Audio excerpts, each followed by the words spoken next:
Hey folks, it's Marvin Cash, the host of the Articulate Fly. On this episode, our friend Stephen Baird of TrackFly returns. We take a deep dive into the hot topics of artificial intelligence and privacy, and Stephen shares the latest TrackFly news. I think you're really going to enjoy this one, but before we get to the interview, just a couple of housekeeping items. If you like the podcast, please tell a friend, and please subscribe and leave us a rating and review in the podcatcher of your choice. It really helps us out. And as we head into the Thanksgiving weekend, we want to let you know how thankful we are for the Articulate Fly community. We truly appreciate all of our listeners, supporters, and fly fishing friends far and wide. Please have a safe and happy Thanksgiving. And we also want to give you a heads up about a new series we've recently launched, On the Salt with Godwin. It's sponsored by our friends at Norvise and co-hosted by Captain David Blinken. Give it a listen to learn how to win a Norvise tying system and a hardy reel loaded with your favorite wolf line. Now, on to our interview. Well, Stephen, welcome back to the Articulate Fly. Hey there, Marvin. Great to be back with you. Thanks for the invite again. Yeah, absolutely. And, as we kind of come into the home stretch of 2023, how was your fishing season this year? It was great. So out here in Utah, we had a banner winter last year with a ton of snow. I'm sure you heard that in the news. Kind of delayed the runoff a little bit for us, but man, when it happened, it hit hard. We had a nice, amazing fall with some great fishing out here. But beyond that, I had a really fun year as I was traveling around the country, meeting with different fly shops, different brands, and really got to fish into some amazing parts of the country that I never thought I'd have the opportunity to, at least not in a long time. So it was a wonderful year, I'll tell you that. Yeah, and it's been a really eventful year for TrackFly too. I know you had a major unveiling at the most recent AFTA event. Yeah, we did. So at the most recent event, the former IFTD, the new Confluence, it was right here in our backyard in Salt Lake City, where we had the opportunity to launch the first of its kind State of the Industry report, where we talked about, true industry trends of top selling brands, products. We looked at what was actually happening at the ground level across fly shops across the country. And, we're just getting started. We launched a couple of really cool things, including our first ever retailer dashboard, where retailers can start to look at these metrics and apply it to their business practices. And we've got some really cool things coming here in the next couple of weeks as well as a result of those discussions. Yeah, that's really neat because, historically there's been anywhere from basically no data to really, really skinny data sets in the fly fishing industry. Yeah, that's exactly right. One of the things that we've been promoting for the last year now is getting away from the survey model. That's really what was available to the fly fishing industry historically, was taking time, filling out questions. And it served a good purpose, but we've advanced well beyond that technologically. And it's been really exciting for TrackFly to be able to work to bring these type of applications to this industry to start getting broad data sets and an accurate picture of what consumers are actually doing in this industry of ours. Yeah, it's interesting. It's always a tough nut when you do surveys, right? Because it usually only brings in people that are really, really happy or really, really unhappy. That's exactly right. Yeah. And so, folks, there's been, Stephen and I talk more than infrequently, but not probably as frequently as we would like to, about industry stuff. And, if you've listened to the podcast for any length of time, I'm kind of like a closet nerd and used to write computer code on a TRS-80 when I was about 10 or 11 years old and save it on audio cassettes of all things. And so, there's been so much in the press about generative AI, and, Stephen and I would keep having these conversations where, we're like, gosh, no one's really kind of talking about this in a way that kind of makes it digestible for people that aren't propeller heads. And so I wanted to bring Stephen back and say, hey, Stephen, let's take a deep dive and do something a little bit different. And, it ties into fly fishing because, I've been lucky enough, and Stephen, these developers too, to interview quite a few technology companies in fly fishing. So, we thought we would try to kind of give people an overview, and kind of deconstruct AI, talk about privacy, and help them kind of understand what's kind of going on in their day-to-day lives, just so they can be a little bit more informed about kind of what's going on. So what do you think about that, Stephen? Yeah, it's so important, Marvin, and I know this is absolutely why we were excited to do this discussion together is because AI as a buzzword is on everybody's lips right now. Whether it's in fly fishing, it's really across the entire globe. And it's one of those things that's just incredibly important to understand of not just how does it impact me personally in my life, but especially as a business owner. There are a lot of different ways to cut up this term AI and making sure that you are applying it appropriately, you're protecting yourself, but also you're taking advantage of it and using it as a benefit. Yeah, it's a fascinating thing. We were talking before we started recording that, there's some really kind of interesting questions that we'll get to probably a little bit later about how it, impacts creatives, right? About creating content, whether it's music or podcasts or the written word. And, what does it mean to have a human write something? But we'll talk about that a little bit later on. But, Stephen, before we kind of completely go down the rabbit hole and everyone's eyes roll back in their head, I thought it would be helpful to your point to, there's no monolithic AI. And I was wondering if you could kind of break down kind of the pieces of the puzzle that make up what people commonly refer to as artificial intelligence. Yeah, it's a really important thing to understand because there is being published across as just this broad term of AI. But if you actually look at it, there's some really important components of it. And so if we just talk about, the definition of artificial intelligence, humans and machines, we've been interacting with each other for, eons now, decades. But what this really means is it's actually machine. It is computers. It's algorithms. It's programs that are taking on, effectively cognitive functionality. It's making decisions. It's looking at things in different ways, and it's actually producing information. But it's coming, based from a machine. And there's really three components that you need to be paying attention to. You've got what's classified as machine learning, which we can talk a bit more about what machine learning is. Then you've got deep learning, which is in its kind of own form, a form of machine learning.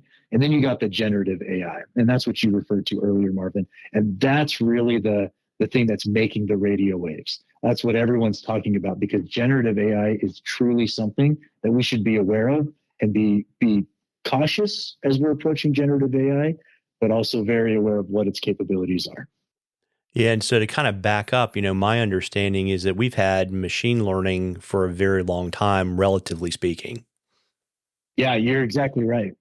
You want to kind of elaborate a little bit on that on kind of places where people may not know that that's been living probably for the last, 10 to 15 years? Yeah. Well, and in fact, if you think about machine learning, you can actually even take it back to the earliest computers. What were computers originally designed for? It was to process information faster. And so when you think about machine learning gives exactly that. It's pretty well defined in its name. It's enabled to take algorithms, the continued algorithms that have been built for decades now with the earliest computers, but you actually provide that algorithm what's called a trained data set. And it looks at that data set and kind of learns and compounds on itself in order to process information faster. You can give it patterns. It identifies patterns and can start to self-classify information in order to process data sets at accelerated rates. And what this really allows you to do is expand or optimize the existing computer systems that have existed, again, for going back decades, going back to the 60s and 70s, some of those very early on computers. It's the same algorithm, but faster. Now, what you're kind of talking about too, Marvin, of what's been evolved in the last 10, 15 years is what I would actually put more into the deep learning category. And that's when you start to get into these neural networks where it's essentially machine learning on steroids, if you will, where these training sets are actually feeding themselves and creating new algorithms, new networks where the machines in and of themselves, these computers, these algorithms are self-propagating. And again, all in the name of speed of information, all in the name of scaling out faster. And so that's where you can talk about technology that has existed for a very long time that's continuing to improve to ultimately process data faster. Yeah. And so I guess maybe some examples would be, for example, like UPS or FedEx using that to improve their logistics, like where the trucks go and how they load the trucks, right? It's exactly right. It takes a foundational data point or data set, and it allows you to look at information faster to make key decisions. Another very fantastic example of this that I used to rely on heavily in my past was working with technology that did email filing. You know, we're all in Gmail, we're all in these different systems. And when you start to look at an email filing system, you can look at characteristics, you can look for algorithms, you can look for words, for specific data points to identify where an email should be filed in your inbox. That would be another really, really specific example of how machine learning can be applied in our day-to-day lives. Yeah, I suspect it also probably lives a little bit in these autocompletes that we're seeing on our iPhones and seeing in Google Docs too, right? That's exactly right. You know, that's not generative. It's not coming out of nowhere. It's being fed on prompt. And that's really, really where that machine learning kicks in. Is there are data points that it's seen before, that you know the algorithm or the machine has seen before, and it's giving you that information faster based upon your habit. Yeah. And I guess the interesting thing for people, algorithms is just, I guess, really, I think of it as a fancy word for a rule, right? Exactly. Yep, that's exactly right. And so these machine learning sets, you know, they just are getting fed rules after rules after rule. But that deep learning space is where they're creating their own rule. And it's neural networks. It's a fascinating thought. I don't know if we want to get into neural networks on this discussion, but for those data heads like you and I, Marvin, that want to go dig into that, neural networks are a fascinating piece of how machine learning has evolved in recent times. Yeah, and we'll save that because we keep talking about maybe doing a podcast series on tech that won't be the articulate file, it'll be something else. But I guess the way that learning is happening is you're probably given the computer's optimization conditions, right? And they're basically solving for rules that hit the targets. Is that roughly kind of in a very general way how that works? That's absolutely correct. Yeah. So, now that we've talked about machine learning and deep learning, and people kind of have some examples, of where that lives in their 2023 life, let's talk a little bit about what makes generative AI different. Yeah. And so when you get into generative AI, I mean, this is where the tools, we've all probably heard the words chat GPT. We've heard about all these different tools that are coming out right now that are AI driven. That's really where you get in the generative place, where content is actually being created, normally as a response to a prompt, but it's actually those cognitive functions, those human cognitive functions that we would associate with, the human experience coming out of these AI applications. So it's still kind of a bit of the Wild West when you think about generative AI. There's the full scope of the impact that can be creative, the content, the text, the imagery, all of these things. When you start to apply cognitive responses to machines, there's still a lot of unknown about that. There's definitely risks about it to be aware of. There's definitely benefits that can come of it, as well as it can be applied to different business practices. But that's really the thing that I would say has crept up in the last 12 to 24 months. It's been obviously worked on for a lot longer than that, but it started spilling across businesses, operations, individual, social media, really just over that time period as it's really become available to everybody. Yeah. And so what we're going to do is we're going to kind of start to talk a little bit about privacy to work our way back to AI, because, the secret sauce that makes these models work is just insane volumes of data, right?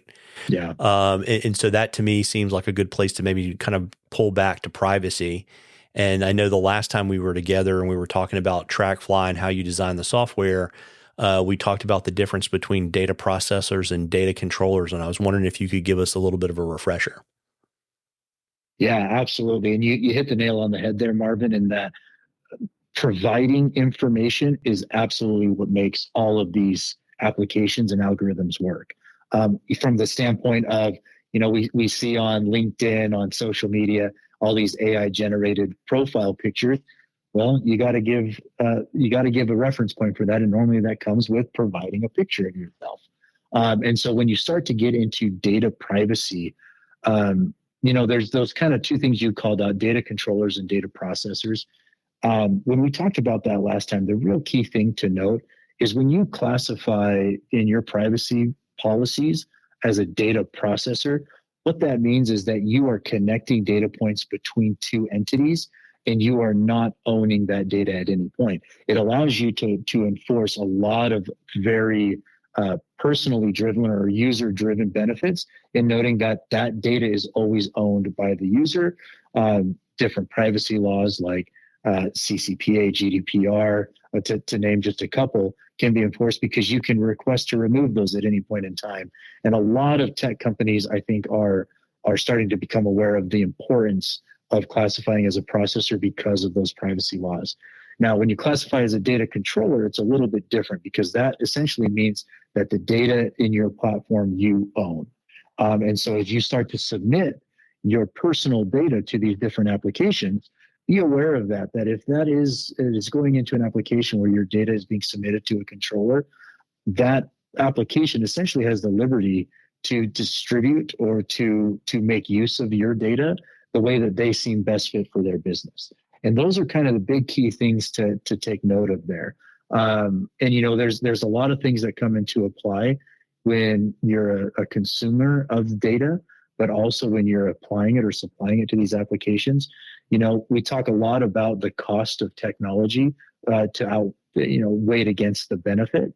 And don't get me wrong, where there is absolutely immense benefits to providing information to these applications. It makes life a lot more convenient when you're shopping for products, when you're trying to decide which series you want to stream next on your streaming applications, when you're trying to figure out where you want to go on your next vacation.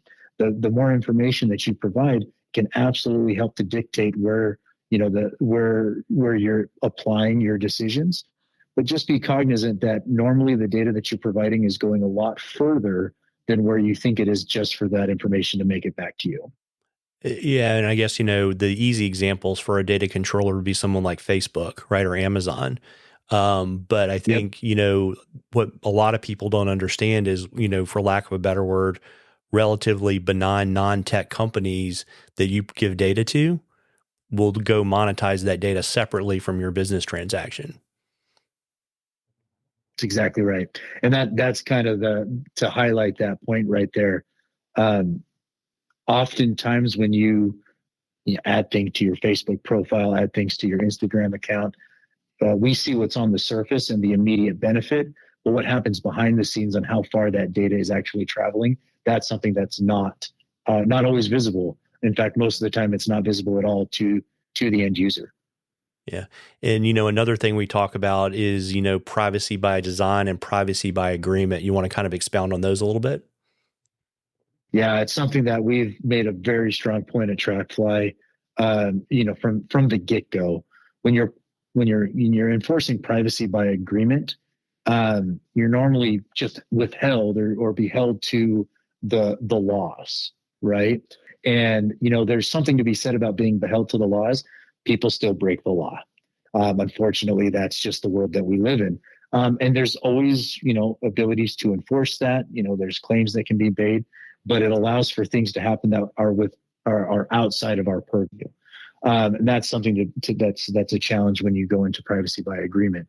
On the flip side of that, when you get privacy by design, and this is something that we've strived from day one at TrackFly to implement, privacy by design means that you have technical limitations. You've put parameters in your software, in the application itself, that prevents that application from operating outside of the laws, if you will, the quote unquote laws. And so when you've got that enforced in your agreement, that's great. You want that in place. You want to be operating within the laws. But when you have that privacy by design, it's that added layer that prevents what you don't want to have happen from happening. It reduces the need for submitting claims against agreements and all of those types of things.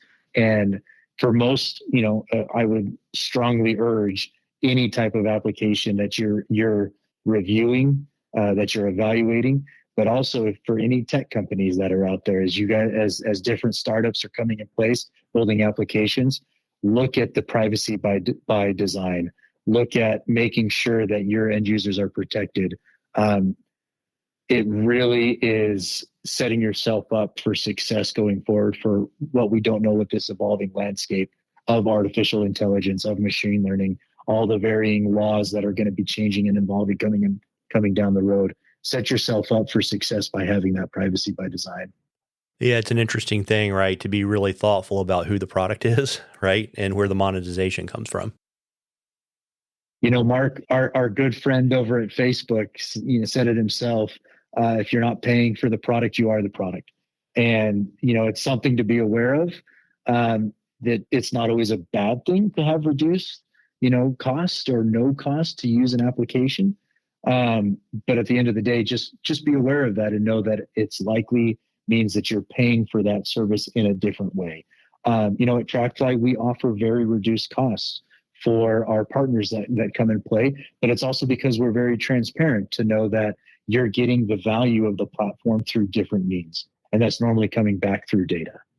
Right. And so, just to kind of help people understand kind of if we can kind of, lift the curtain in the land of Oz, what are common monetization strategies between free or quite honestly, paid apps where, I guess consumers don't really know this because they don't realize that it would be $50 a month if the data wasn't sold, but it's $12 a month if they do sell the data. But, what are some common ways that platforms and businesses monetize data? I mean, there's one that is, I think, stands out amongst the rest, and it's advertisements. There are, companies across the world.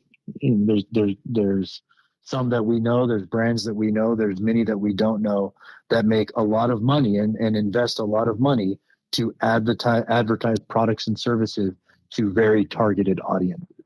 There's some really cool application. There's some really cool functionality. If you're an influencer, the influencers out there, you're probably very familiar with this. You can go into Instagram, you can go into Facebook, and you can create very targeted algorithms to make sure that your product or service is getting in front of the right and most qualified users or buyers. And so when you think about where that data is going, I mean, it's to the bidders, to the people that will pay the money to make sure that they are getting in front of the right audience. And so really what you're providing, as a service, if we're talking social media for a really obvious and well-known example, when you're putting your data into a social media platform and you're adding things over and over, you're posting information, you're posting an image or a picture, you're feeding that information to ensure that your data is getting to the right service provider that would be most interesting to you. And it's a two-edged sword. I mean, obviously there's negative to that data being sent out. On the flip side of it, it can also be very convenient because it makes sure that the ads or the products or services that you are being targeted with might actually be something that would be beneficial to you. So it definitely has a dual-sided approach or dual-sided experience. Yeah. And what are some other kind of more subtle things, like maybe things that would live in, for example, a paid app or a paid interaction about how a business might monetize the data they collect? Yeah, I mean, when you start to get beyond what's on the surface, you're really looking at economics. You're looking at behaviors. You're trying to understand. I mean, I don't know how deep you want to go here, Marvin, but I mean, you can talk about political alignments. You can talk about um, socioeconomics of individuals. You can talk about things that really, when you start to get to the biggest players at the top of these pyramids, this is the information that drives economies. And there's a lot of individuals out there that want to look to understand again where, and they'll spend a lot of money. They'll pay a lot of money on these applications to make sure that that they have a pulse of what's happening outside of their own view or vantage point. Yeah. I mean, and so an example would be like looking at correlations between people that buy certain things, and then maybe that translates into certain behaviors, right? That's exactly right. That's exactly right. And so, to kind of put that on steroids, if you have a business and you're collecting the data, and you're the CEO and someone walks in your office and says, "Hey, I found a way to make some new money. We just found some Cheetos and some change in the sofa.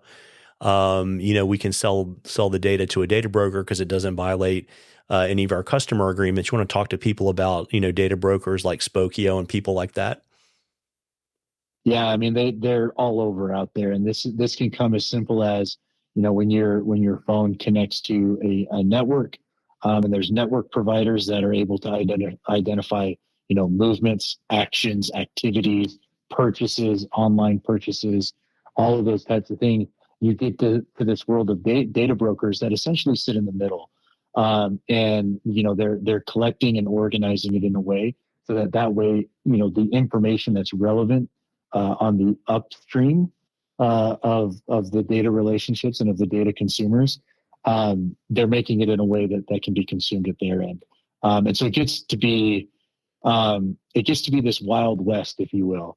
And again, just on that exercising of caution as you get into any of these apps, to know and have that awareness that it's not just you interacting with Instagram. It's not just you interacting with an online store. There is typically node after node after node of brokers, of individuals, of organizations and entities that are looking at different behaviors, looking at different data points in different ways. And that is truly how data is monetized throughout a vast network of applications communicating with each other.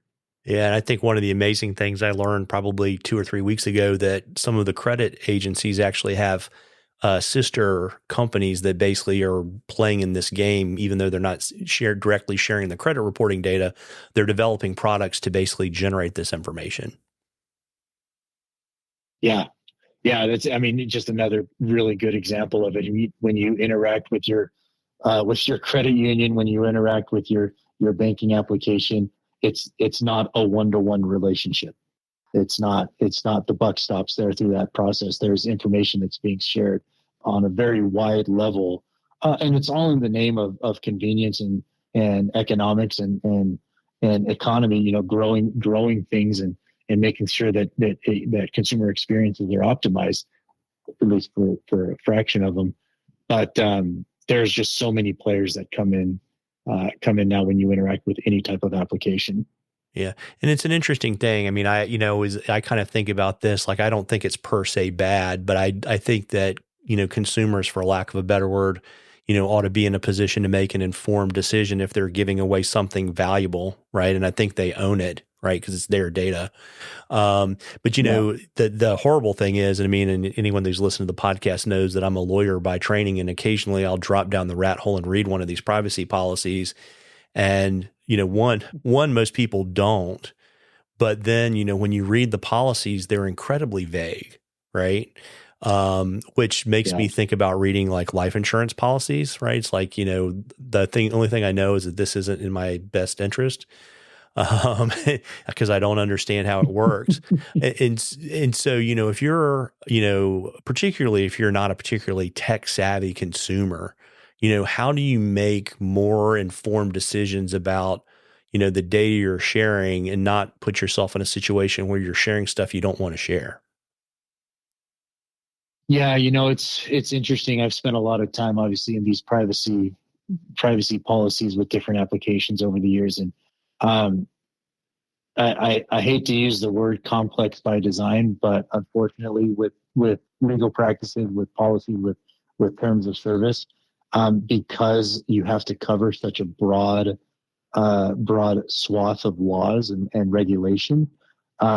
Unfortunately, we've bolstered an entire economy around individuals that can create language to cover. And I say unfortunately, that's probably the wrong term to use, because it allows us to protect corporations, protect individuals through languages that unfortunately is not always easy to interpret.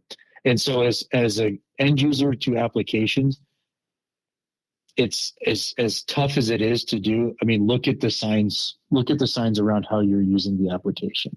I mean, we already talked about this, but a really easy first question is it free? If is it free, there's normally something to know that there's something happening under the hood or behind the door, behind closed doors. Other things to look at is what information are you putting into it? Is it imagery?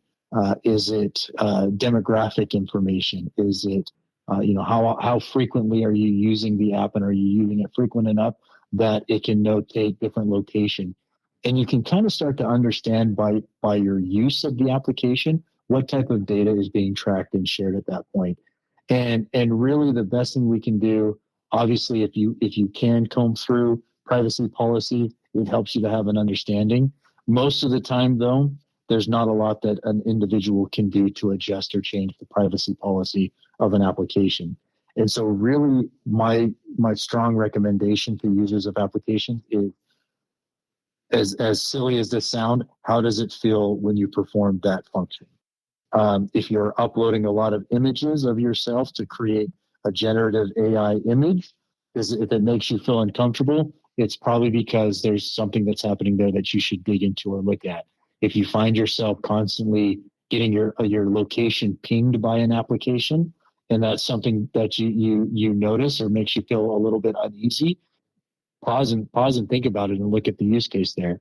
And anytime those moments happen where your spidey sense is almost telling you that something's up, there's things you can do, especially on mobile devices. Go and look at your location tracking.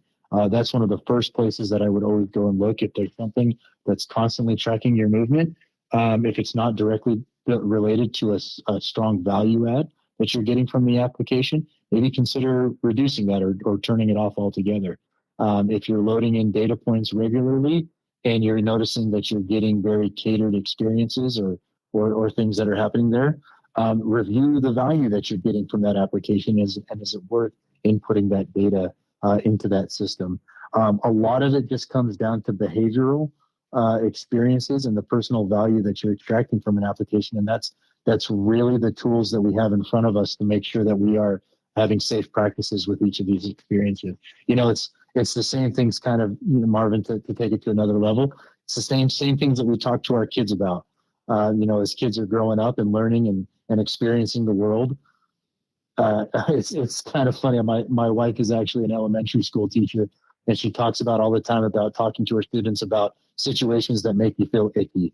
Pay attention to those moments that you feel icky when using these applications. Don't ignore them. And if they're in there, if you're having that experience, you can dig in a little bit further to the policy, to the functions, to the application, and ultimately step out of any situation that's asking too much.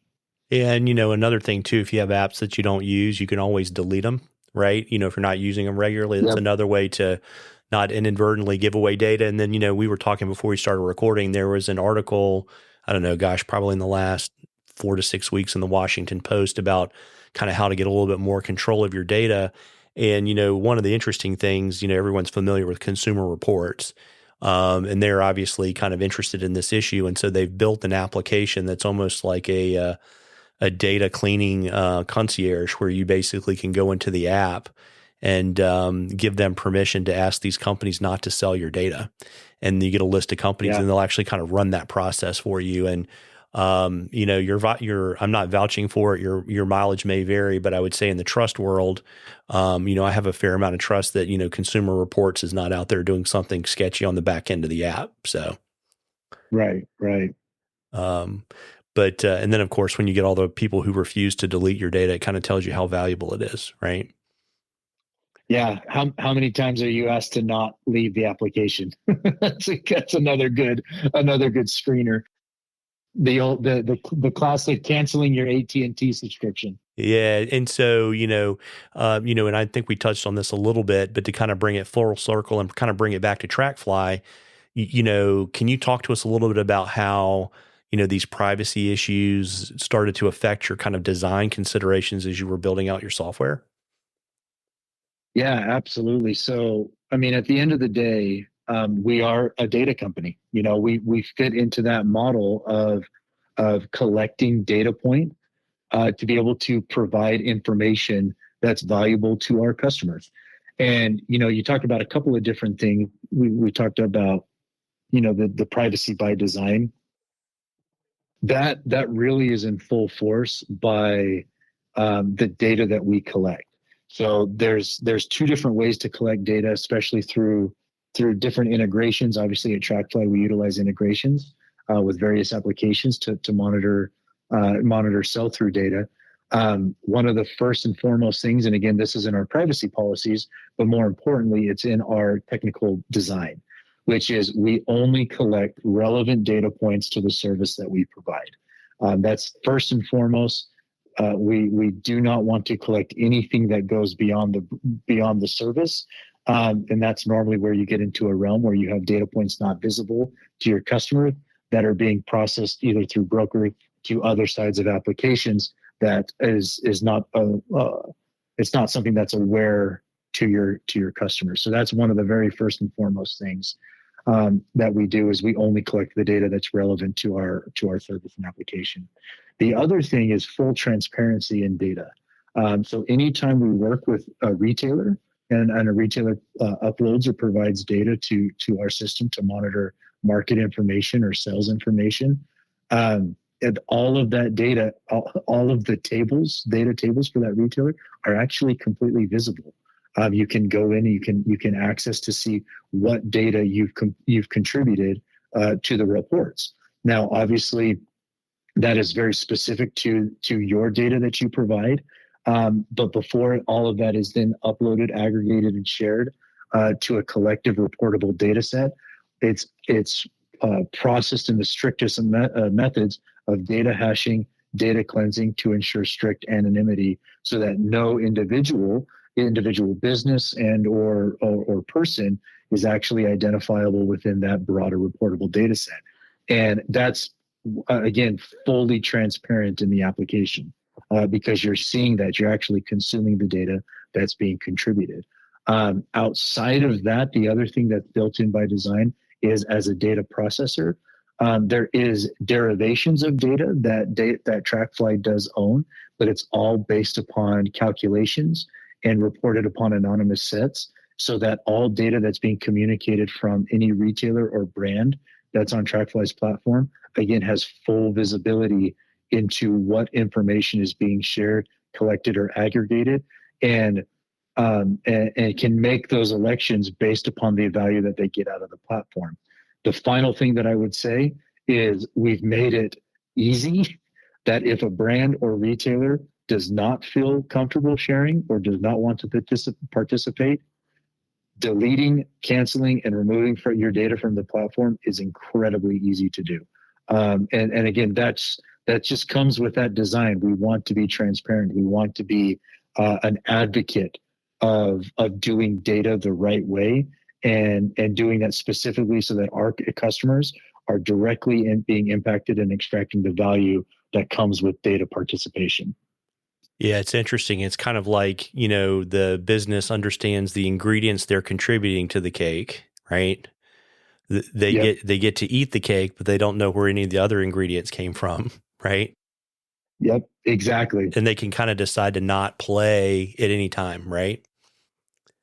That's exactly right. Yeah, it's interesting. And so, if we kind of shift gears a little bit, and, earlier on in the conversation, we talked about machine learning, deep learning, and generative AI. And I was kind of curious about your thoughts on kind of unique privacy concerns around, AI, and if there were any kind of unique things to like one flavor versus the other. Yeah, and I'll tell you this first and foremost at TrackFly, we are absolutely involved with machine learning. We are absolutely utilizing machine learning and deep learning technologies. We're also utilizing AI technologies. I think in the world that we live in, again, it would be inefficient to not look at the best class technologies that are available to utilize. However, that being said, when you start to get into that generative AI, there's a really important distinction that comes in place, and that's utilizing that generative AI to make decisions for you or to utilize it to provide you with information that you can still use your own personal human cognitive abilities to be able to make creative, distinctive, and unique choices going forward. That's one of the most important things that we are advocating for at TrackFly is to not let technology reduce or remove the human creative process, the ability to be unique, the ability to make decisions that are impactful uniquely for your business or for your individual self.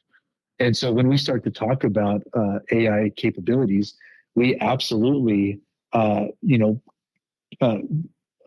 prompt our AI tools to make sure that we are categorizing, organizing, and constructing data that is information useful to multiple individuals looking at it. That's a way for us to scale and to move quickly. And it's based uniquely off of our proprietary way to collect data and our proprietary way that we are communicating and utilize our AI applications. And I would just say that that same experience goes for anybody out there utilizing those generative AI, whether it's for content, whether it's for copy, whether it's for imagery. You know, there's one thing. It's one thing to be able to feed it prompts and then just take those responses that AI is producing and just put that out there as your final product. It's another thing to use it as a foundation, as a tool, which is what it really is. It's a tool in order to create new ways of thinking, to be able to identify gaps, to be able to identify, a thought process that maybe you would have missed if you didn't utilize it as a tool. And then to find those gaps and fill it in with your own unique experience and your own unique take on the world that provides value for you as an individual. That's really where it comes in very uniquely. Yeah, it's it's a phenomenally, this is the understatement of the millennia. It's an insanely complicated issue to kind of work through, in the sense of, one, like, as you're talking about, like not creating stuff or not having stuff created for you and sharing it as your own. But there's a really kind of a difficult thing in the sense of, some things don't necessarily have to be personal, right, to be effective. So, for example, if you leave your office every day at 6 and go home, you don't really need a personal touch to send you a reminder, to send your wife an email that says, "Hey, I'm going to be late," right? Yeah. Although my wife might appreciate that, Marvin. Yeah, but it doesn't. You don't have to like look at that and craft it for yourself. But I do think there's some really interesting things. Like one of my frustrations, when we were talking about this before we started recording as a podcaster and kind of creating in that space is you kind of, the big push right now is for the most part is around show notes, timestamps, and social media creation. And, you kind of in some ways, you kind of are getting into this trap where you're using a machine, an AI, machine, bot to basically create the post on social media to get the social media post bot to then share it to the world to get a listener. And that seems exactly slightly silly to me. And of all the things in the, if any developers are out there wondering what Marvin Cash wants from AI in the world of podcasting, the thing that to me that would be phenomenally helpful is there's a lot of stuff that you have to do to put out a podcast, right? Whether loading stuff in content management systems, cropping images, all that sort of stuff, that if someone could start to streamline that so you could kind of, for lack of a better word, teach the algorithm how you like to post content, that would be huge. I love it. And it's funny. I've got a really funny story for you, actually. So at the beginning, we talked about the After Confluence event that we had, a great launch there, great meetings with people. There is a sticker that we created that is circulating right now. And if you were at Confluence and you took TrackFly stickers, you may have this one. We actually created a AI generated fly. And it was just to kind of put this on, and it's a little Easter egg. We didn't promote it. We didn't talk about it. But if you've got a TrackFly sticker from Confluence, look at that fly and tell me if you think you'd ever catch a fish with that. And if the answer is yes, you're not looking at it close enough, because there are fine details that you need to pay attention to, that if you just use what is produced from AI, you miss out on all of the all of the behind the scenes work, all of the little nuances that need to take place for it to be an accurate experience. And it's not to say AI will get better. Experience that. It's going to continue to get smarter. It's going to continue to be able to identify these things. But to your point, Marvin, you cannot just take the responses from AI, because you will be missing things. You will be missing all of the details, all of the work that goes around creating a podcast, identifying, the technologies to make it what it is today and to reach an audience that you have set up with the Articulate Fly. There's a lot that goes behind the scene that AI simply cannot and likely will never be able to do. Yeah, it's an interesting thing. I mean, because I think at some level, particularly when you start looking on the creative side, and it doesn't really, I mean, there's creative that's, in kind of day-to-day business, it fundamentally begs the question, what does it mean to be human? Yeah. Right. And it's a fascinating thing because, the other thing, flip side of it is, and, we've seen this before, if you get an extra 2 hours a day, but you just spend it on Instagram, it probably doesn't really matter whether you have generative AI in your life or not. Right. Yeah. You could go to the gym, you could read a book that a person wrote. So it's an interesting thing, right? Absolutely. Absolutely. It's the world is going to continue to evolve. And this is why this topic is so important. It's again, I know I've said this a couple of times now, but it really is so important. The world's going to continue to evolve. AI is here. It's not going anywhere. Learn how to utilize it. Learn how to avoid the pitfalls, though, that can also come by relying on it too heavily. And it's kind of funny. There's a lot of comparisons between when the internet was launched and with AI right now, and I think it's an accurate comparison. We can't imagine a world right now where we didn't have the connectivity that comes with the internet. In 5-10 years from now, we're probably going to say very similar things about AI. But just like the internet is a powerful tool, it also has has some damage that it's produced across the years as well. You can have positive and negative to everything in life, and if you can utilize AI to make good decisions, to promote your own creativity, to grow yourself personally, and you can supplement it with going to the gym, reading a book, doing things that are involved in the human experience, we're going to see that it can become very powerful. That being said, it will also have the side as well that if we stop doing those human things and we start to lean on it too heavily, it will have some large and wide span negative impact, both societally and economically. Yeah, it's the seduction of convenience. And I know you've heard me say this before. I always say, if I have a shovel, I can dig a hole or I can hit you on the head. And it's really kind of up to me which one I want to do, right? Well, I don't know which one you do to me, but I'll wait to find out. I'll hold off on that one. Yeah, there you go. And so, hopefully, folks, this has been kind of helpful to kind of understand, at least to kind of give you a little bit better framework for what's going on. And, before I let you go tonight, Stephen, I know you're probably, frantically putting together new features and product updates for either late this year or early next year. Do you have anything you want to share with our listeners? Yeah, we've actually got a couple of really exciting things that are coming out here just in the next coming weeks and months.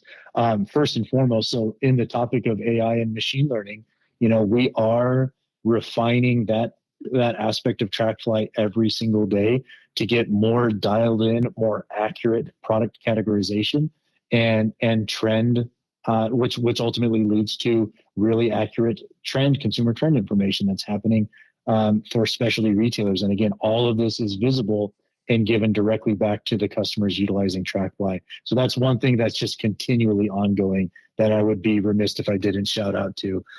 Additionally, two really cool features that are coming out here in the next couple of weeks is the ability for our retail partners to connect with their brand partners.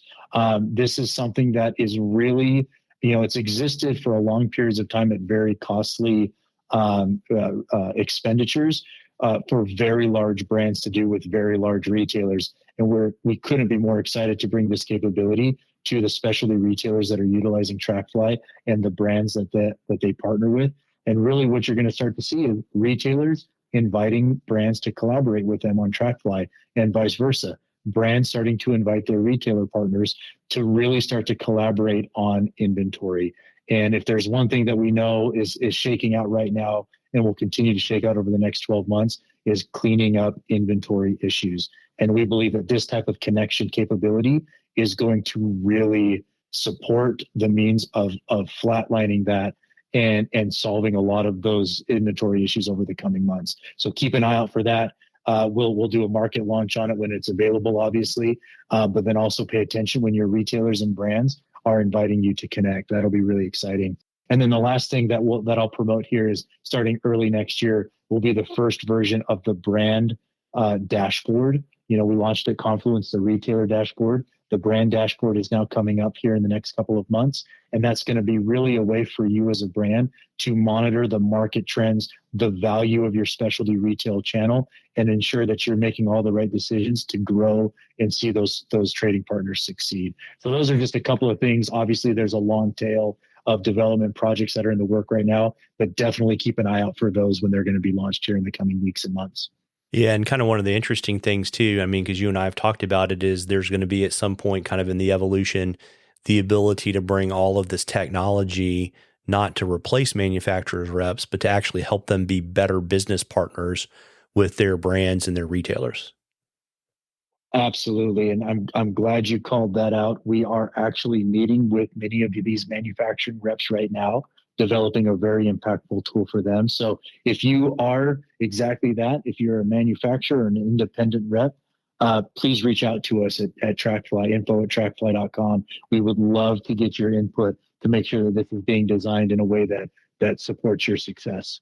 Yeah, absolutely. Because I mean, it sounds to me like, what you're really doing is you're using AI at TrackFly kind of as a wrapper around your older versions of machine and deep learning to actually help you kind of clean up the data faster, right? Because I mean, we've talked about it's kind of like someone giving you a million shoe boxes full of pieces of paper and saying, please file my tax return, right? That's exactly right. um, Yep, that's exactly right. It sounds like you and I have probably done that before as well. no, I've had a scan snap for a very, very, very long time. There you go. You're exactly right, Marvin. That is, we apply machine learning and AI so that any retailer continue to use your existing system, continue to track your receipts in the shoebox, in a point of sale system, or however you're doing it. Use the processes that you're currently doing, the systems that are in place, and we map it, and we can map it quickly because of these technologies. And it gets you intelligence that otherwise would have taken a lot of time, a lot of resources, and which is why it's normally been reserved for those companies that truly just have the most resources, because it historically has taken that. Yeah, and so I'll just for just individual small business owners or any other people, I have an app that I love called Receipts that you can scan or put, PDFs in of receipts, and you do it one time, and you basically tag the data with the manufacturer, and it basically will read the amount, and going forward, you just put it in there, and at the end of the year, you have all of your receipts, and it totals it up, and it's all categorized. It's pretty killer. Amazing. Yep, and then I get to spend more time on Instagram. And give it data, right? Exactly. Just feed the beast. And so I know you are probably trying to get to the million mile man on United. Where can folks find you in your team on the 2024 show circuit? Absolutely. We're looking forward to this circuit. We're looking forward to talking to retailers and brands as we make our way across the country. Specifically, you'll find TrackFly at the Denver, Edison, Atlanta, and Bellevue fly fishing show this year. We'll be there in partnership with our good friends over at AFTA. So please come find us if you want to sit down, talk about the data work that TrackFly is doing, or get involved and participate. We'll be there to answer any questions and to do a couple of fun presentations as well. So you won't want to miss that. Well, very good. And is there anything that I've left out this evening, Stephen, you want to share with our folks? Just always want to be appreciative to you, Marvin. I've always enjoyed the conversations that we've had.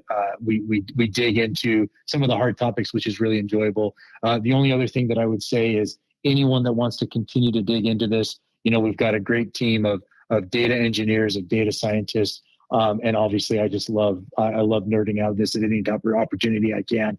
So please reach out.